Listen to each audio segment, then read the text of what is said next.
Hello നമസ്കാരം. ഇന്ന് ഞാൻ നിങ്ങളുടെ മുമ്പിൽ അവതരിപ്പിക്കുന്നത് നമ്മൾ ഇതുവരെ ഫോമിൽ സംസാരിച്ചതിൽ നിന്നും ഏറ്റവും ലാസ്റ്റ് ക്ലാസ്സും അതേപോലെ തന്നെ ഫോം എന്ന ഭാഗം എന്ന ക്ലാസ് ഇന്നത്തോട് നമ്മൾ അവസാനിപ്പിക്കുകയാണ്. ഓക്കെ, അപ്പോൾ ഇതുവരെ നമ്മൾ പറഞ്ഞ കുറച്ച് കാര്യങ്ങളൊന്ന് റിമൈൻഡ് ചെയ്യുകയും അതുപോലെ തന്നെ നമുക്ക് ഫോമിലുള്ള ഒരു പ്രത്യേകത കൂടി നമുക്ക് ഇന്നത്തെ ക്ലാസ്സിൽ സംസാരിക്കാം. ഓക്കെ, സാധാരണ നമ്മൾ ചെയ്യുന്ന രൂപത്തിൽ തന്നെ HTML എന്ന ഭാഗം വെച്ച് തുടങ്ങി. അതിനുശേഷം നമ്മളിവിടെ വന്നൊരു ഫോം ക്രിയേറ്റ് ചെയ്യുകയാണ്. ആ ഫോം ഒന്ന് ചേർത്ത് കൊടുത്തു. ആക്ഷൻ എന്ന ഭാഗം ഞാനിവിടെ ഒഴിവാക്കുന്നുണ്ട്. ഇതിൽ നമ്മൾ സെപ്പറേറ്റ് ID എന്നൊരു ഭാഗം കൂടി ചേർത്ത് കൊടുക്കുന്നുണ്ട്. ID നമുക്ക് ഫോം എഫ് കൺട്രോളർ എന്ന് ചേർത്ത് കൊടുക്കാം. എന്ത് വേണമെന്നുണ്ടെങ്കിലും നമുക്ക് ചേർത്ത് കൊടുക്കാം. ഞാനിവിടെ എഫ് കൺട്രോളർ എന്ന് ചേർത്ത് കൊടുത്തിട്ടുണ്ട്. ഓക്കെ, എഫ് കൺട്രോളർ ഫോമിനൊരു ID ആണ്. ഇത് എന്തിനാണ് ഉപയോഗിക്കുന്നതെന്ന് തുടർന്ന്, അതായത് ഈ ID ഇപ്പോൾ നമ്മൾ എന്തിനാണ് ഇവിടെ കൊടുത്തു എന്നത് ഞാൻ ഈ ക്ലാസ് കംപ്ലീറ്റ് ചെയ്യുന്നതിൻ്റെ ഉള്ളിൽ പറയാം. ആദ്യം തന്നെ നമ്മളിവിടെ ഒരു ആട്രിബ്യൂട്ട്സ് ചേർത്ത് കൊടുക്കുകയാണ്. യൂസർ നെയിം അതിനുശേഷം നമുക്ക് എന്താണോ ഇതിന് യൂസർ നെയിം ആയിട്ട് വേണ്ടത് അത് ചേർത്ത് കൊടുക്കുക. അപ്പോൾ യൂസർ നെയിം ചേർത്ത് കൊടുക്കാൻ നമ്മളിവിടെ ഒരു ടെക്സ്റ്റ് ഫീൽഡ് ക്രിയേറ്റ് ചെയ്യുകയാണ്. അപ്പോൾ ഇൻപുട്ട് ടെക്സ്റ്റ് എന്ന് നമ്മളിവിടെ ചേർത്ത് കൊടുക്കുക. അതിനുശേഷം നമ്മളിവിടെ വന്ന് നെയിം ചേർത്ത് കൊടുക്കാൻ വേണ്ടി ഇൻപുട്ട് എന്ന് ടെക്സ്റ്റ് നമ്മൾ ചേർത്ത് കൊടുത്തതിന് ശേഷം നമുക്ക് ഇതിനൊരു പേര് ചേർത്ത് കൊടുക്കാം.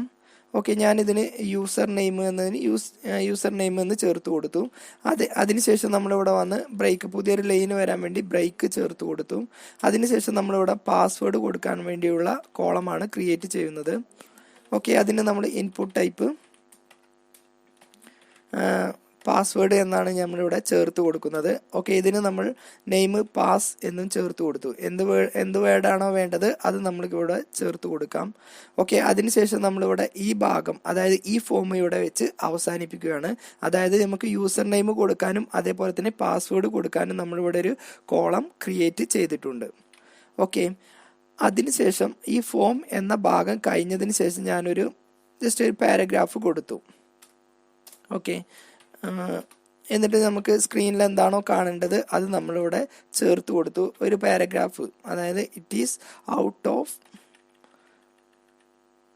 ഔട്ട്സൈഡ് ഓഫ് ഫോം എന്ന് ഞാൻ ചേർത്ത് കൊടുത്തിട്ടുണ്ട്. അതായത് നമ്മൾ ഇനി കൊടുക്കാൻ പോകുന്നത് ഈ ഫോമിൻ്റെ പുറത്തായിട്ടാണ് വരുന്നത്. ഓക്കെ, അപ്പോൾ നമ്മളിവിടെ ഇതിലിപ്പോൾ യൂസർ നെയിമും അതേപോലെ തന്നെ പാസ്വേഡും കൊടുക്കാനുള്ള 2 കോളം ക്രിയേറ്റ് ചെയ്തിട്ടുണ്ട്. എന്നിട്ട് നമ്മളിവിടെ ഓപ്പൺ ചെയ്ത ഫോം നമ്മളിവിടെ അവസാനിപ്പിക്കുകയും ചെയ്തു. ഇനി ഇതിൻ്റെ താഴെ നമ്മളൊരു ഫോമിലെ ഒരു ഇൻപുട്ട് ഫീൽഡ് കൂടി ക്രിയേറ്റ് ചെയ്യുകയാണ്. ഞാൻ ഇമെയിൽ ID കൊടുക്കാൻ വേണ്ടിയാണ് ചേർത്ത് കൊടുക്കുന്നത്. ഇതിൽ നമ്മൾ നെയിം ഇമെയിൽ എന്ന് ചേർത്ത് കൊടുത്തു.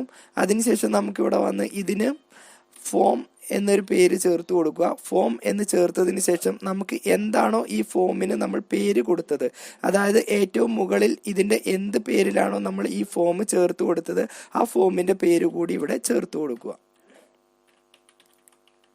അപ്പോൾ ഈ മുകളിലുള്ള ഫോമിൻ്റെ എന്തൊക്കെ കാര്യങ്ങളാണോ നമ്മൾ അതിൽ ചേർത്ത് കൊടുക്കുന്നത്, അതായത് ഈ മുകളിലുള്ള ഫോമുമായിട്ട് നമ്മൾ ഈ രണ്ടാമത് കൊടുക്കുന്ന ഈ ഫീൽഡ് കൂടി കണക്ട് ചെയ്യാൻ വേണ്ടിയാണ് നമ്മൾ മുകളിൽ കൊടുത്ത ഫോമിന് നമ്മളിവിടെ ഈ പേര് ചേർത്ത് കൊടുത്തത്, എഫ് കൺട്രോളർ എന്ന് ചേർത്ത് കൊടുത്തത്. അതിൻ്റെ താഴെ നമ്മളിവിടെ ഒരു ബട്ടൺ കൂടി ക്രിയേറ്റ് ചെയ്യുകയാണ്. സബ്മിറ്റ് എന്ന് ചേർത്ത് കൊടുത്തു. ഇതിനും പ്രത്യേകം ശ്രദ്ധിക്കണം, നമ്മൾ ആ ഫോമിൻ്റെ പേരെന്താണോ അത് നമ്മൾ ഇതിനും ചേർത്ത് കൊടുക്കണം. ഓക്കെ, അപ്പോൾ നമ്മൾ എന്താണോ മുകളിൽ നമ്മൾ ചേർത്ത് കൊടുത്തത് അതേ ഫോമിൻ്റെ എല്ലാ നാച്ചറും ചേർത്തതിന് ശേഷം, അതായത് നമ്മൾ ഈ ബട്ടണിൽ ക്ലിക്ക് ചെയ്യുകയാണെങ്കിൽ ഇവിടെ സബ്മിറ്റ് എന്ന് ചേർത്ത് കൊടുത്തു. അതിനുശേഷം ഞാനിതൊന്ന് സേവ് ചെയ്തു. ഇനി ഇതൊന്ന് റൺ ചെയ്യിപ്പിക്കുകയാണ്. സാധാരണ നമ്മൾ ചെയ്യുന്ന രൂപത്തിൽ തന്നെ ഈ ഫോം ഒന്ന് റൺ ചെയ്യിപ്പിക്കുകയാണ്. ഫോം റൺ ചെയ്യിപ്പിക്കുമ്പോൾ നമുക്ക് ഏതാണ്ട് ഈ രൂപത്തിലായിരിക്കും നമുക്കിവിടെ കാണിച്ചു തരിക.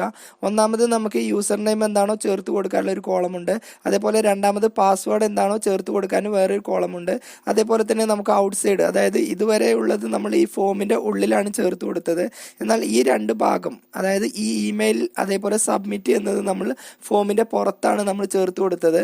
അതായത് മുകളിൽ നമ്മൾ ഈ ഫോമിൽ കൊടുത്തതുമായിട്ട് ഇതിന് കണക്ട് ചെയ്യപ്പെടുന്നത് ഇതിൻ്റെ ഫോമിന് എന്താണോ ID കൊടുത്തത് അതായിരിക്കണം ഇതിൽ ഫോം എന്ന് ചേർത്ത് കൊടുത്തതിന് ശേഷം നമ്മൾ ചേർത്ത് കൊടുക്കുന്നത്. അതേപോലെ രണ്ടാമത് ഈ ബട്ടണും നമ്മൾ ഈ ഫോമിൻ്റെ ID എന്താണോ അത് ചേർത്ത് കൊടുക്കുക.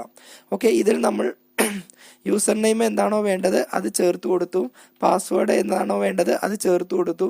ഇനി നമ്മൾ ഇവിടെ വന്ന് നമ്മുടെ ഇമെയിൽ ഐ ഡിയും എന്താണോ ചേർത്ത് കൊടുത്ത് സബ്മിറ്റിൽ ക്ലിക്ക് ചെയ്യുമ്പോൾ നമ്മൾ ഈ ഔട്ട്സൈഡ് ഫോമിൽ കൊടുത്ത കാര്യങ്ങൾ കൂടി ഇതിലേക്കായിട്ട് ആഡ് ചെയ്തിട്ടുണ്ടാവും. നമ്മുടെ യൂസർ നെയിമും അതേപോലെ തന്നെ പാസ്വേഡും അതേപോലെ തന്നെ ഇമെയിൽ ഐ ഡിയും നമുക്ക് ഇതുപോലെ കണക്ട് ചെയ്യപ്പെടാം. അതായത് നമുക്ക് ഒരു ഫോമിൻ്റെ ഉള്ളിലല്ലാതെ പുറത്തെവിടെയെങ്കിലും നമ്മളൊരു ടെക്സ്റ്റ് ഫീൽഡ് ചേർത്ത് കൊടുക്കുകയാണെങ്കിൽ അതുകൂടി നമ്മൾ ഫോമുമായിട്ട് കണക്ട് ചെയ്യാൻ വേണ്ടിയാണ് ഫോമിൻ്റെ ഐ ഡി ഉപയോഗിക്കുന്നത്. ഈ ഐ ഡി ഏത് ഫീൽഡിനാണോ നമുക്ക് കണക്ട് ചെയ്യേണ്ടത് അതിൻ്റെ കൂടെ ഈ ഫോം എന്നതിന് ശേഷം നമ്മൾ ഈ ഫോമിൻ്റെ ഐ ഡി കൂടി ചേർത്ത് കൊടുക്കുക.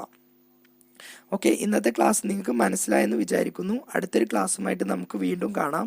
ഇതുവരെ നമ്മൾ സംസാരിച്ചത് ഫോമിനെ കുറിച്ചാണ്. ഇനി അടുത്ത HTML വരുന്ന വേറൊരു ടാഗിൻ്റെ എക്സ്പ്ലനേഷനുമായിട്ട് നമുക്ക് അടുത്ത ക്ലാസ്സിൽ വീണ്ടും കാണാം.